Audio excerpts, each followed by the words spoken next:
Hi, my name is Steve Faulkner and welcome to Real Magic Review. Today I'm going to be reviewing ReaList by Rostami.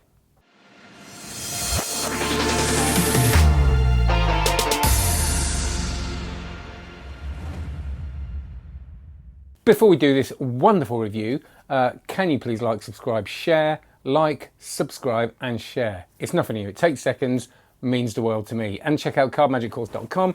I'm going to be blogging a lot more on that. I've started writing some blogs and drafting some blogs, so there's going to be some more stuff on there. So check it out. Nothing on there yet blog-wise, but have a look at what the course is and what's available, because there are hundreds of videos of all the sleight of hand magic you're ever going to need. Right. This is an app. I got this quite a long time ago, and it's quite nice actually. I remember getting home quite late, and Greg had been messaging me, and he said, "What do you want to do it now?" I was like, "Yeah, all right." So he called me, and I sat down on my sofa, and because he was in the US, and he did the trick on me, and it was lovely. I was like a little kid. It was brilliant. It was not on Zoom or anything like that. He phoned me up.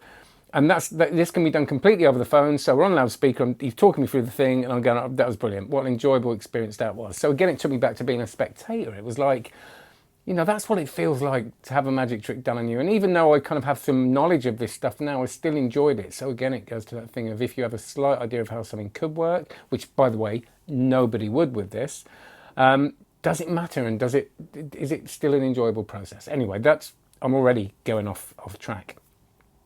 But I think this has to be kept in mind with these sort of things, because people say, well, aren't people going to, you know, be able to go away and think about it? Or if they're recording it on Zoom, go back and watch it. I just think, don't worry about it. Just do the thing, have a nice time. And probably not is the answer to that. But this effect is, well, okay, so it can happen on your phone if you're in a normal situation, which very few of us are at the moment, where you are... you can be face-to-face at a gig or something like that. Imagine that. Remember those days. And or on their phone, where you take the phone off them and touch it. If you're watching this in 10 years' time, by the way, we're in the COVID thing. This is COVID times. So you can take the phone off them and do it on their phone, or they can be at the other side of the world and they can do it on their phone, which is kind of what we're interested in, really, isn't it? The effect is, let's pretend we're doing it remotely, and I've done this many times. I've got no footage, I'm really sorry. But you say to someone, open your phone and go on the Google Statistics website. You tell them, and it's got the one what's trending on Google, and it is actually what's trending on Google.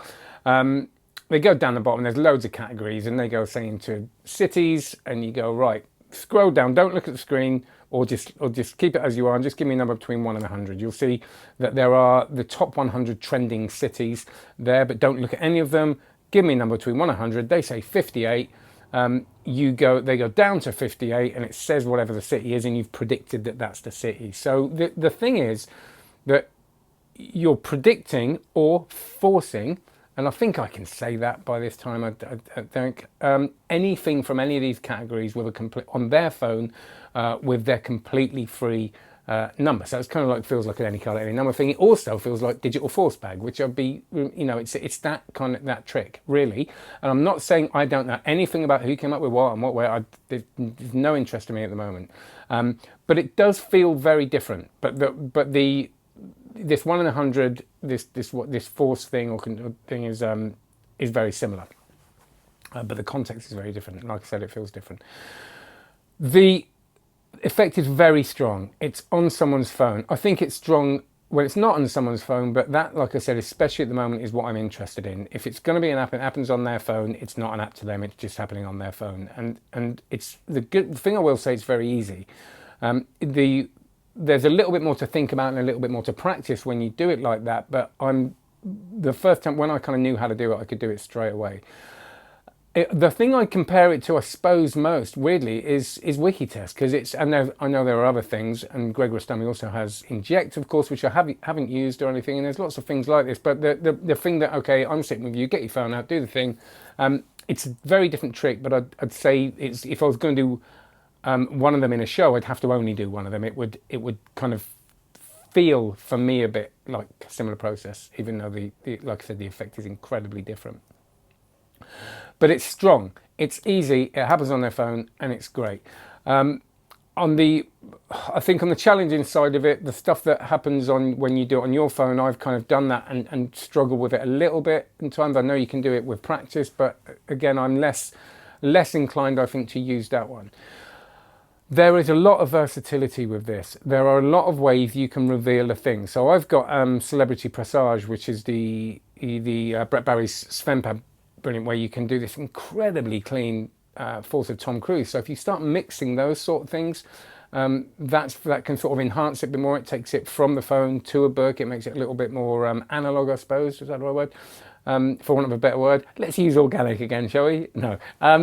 So, or you can, I was thinking on Zoom, you could do a thing where they look down and what does it say when they look up? You've got something that's happened to the screen, or it could be someone you know is in their house. You can look behind you, there's a thing, there's so much you can do this. And it's a brilliant way of connecting again with someone that isn't with you and doing something that makes them go, I'm experiencing something magical and you're at the other side of the world, which is exactly how I felt when Greg did this to me on the telephone. It is lovely you can do this on the phone as well. I think there's something really nice about talking to someone and they can't even see you and they're doing this thing and you're doing this revelation. The really nice presentation that Greg did with me was the kind of subliminal stuff. So he says you've got a list of 100 things there.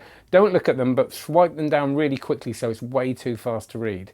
And then when I got to the bottom, he said, give me a number between 1 and 100. If I say this city to you, give me a number between 1 and 100, and I'd say 47, and that city would be at 47. So it's like I'd subliminally read it, even though it had gone past my eyes really quickly. So there's loads of ways you can kind of customize this to an event. So, because you can customize this very well. You can import lists, you can use your own list, you can do your own items, force your own things. You could have a list of anything you like. And again, we go back to this similarity between digital force bag. Now, I know that if you're from either one of those people that created this, you're going to be like, can you not just review this on its own? It's like when you start comparing movies. But I think the comparison is fine. It's because it feels very different. If you're wondering what the main difference is, digital force bag is it needs no internet. So it's one of those solid things that you don't have to rely on the internet. It's going to work. It gives you a really nice, safe way to do it. And it feels very good. They can sort of open your phone and do all this sort of stuff. With this one, it needs a decent internet connection. It's one of those things where you kind of feel a little bit more, oh, where's this going to go? I hope this works. There's always an element of risk. Always. I don't care what you say. With anything that requires the internet, there's always an element of risk. So I think that a lot of people have used them both together as one as a backup of the other. But I think there are numerous ways you can get out of trouble if the worst came to the worst. I'm sorry if you created either of those things, but I'm really not going to. I've purposely not found out about whether everything's cool or not or whatever. So, but I have had people saying to me about the similarities. Because I think there's plenty of room for both of them, and I think they're both great. And I think this is great. I think if you're into that sort of thing, if you like your apps where they can do it, and again it adds variety to your show, I would really look into it. I really enjoy playing with it. I've used it a lot. It is something that I do quite often, and again, I'm sorry I haven't got the footage of that, but I've done it on the phone with my parents and stuff like that. It's brilliant. So there's ReaList, Greg Rostami, and you can check out the links below. Thank you so much again for Greg for sending this to me to review. I do always appreciate it, and I know it's been a while and it's taken me a while to get around to certain things, but I do appreciate it. Please like, please subscribe, please share, and check out carlmagiccourse.com. The best way to support your learning. I'm so proud of it, and the best way to support the channel. And the links will be below as well.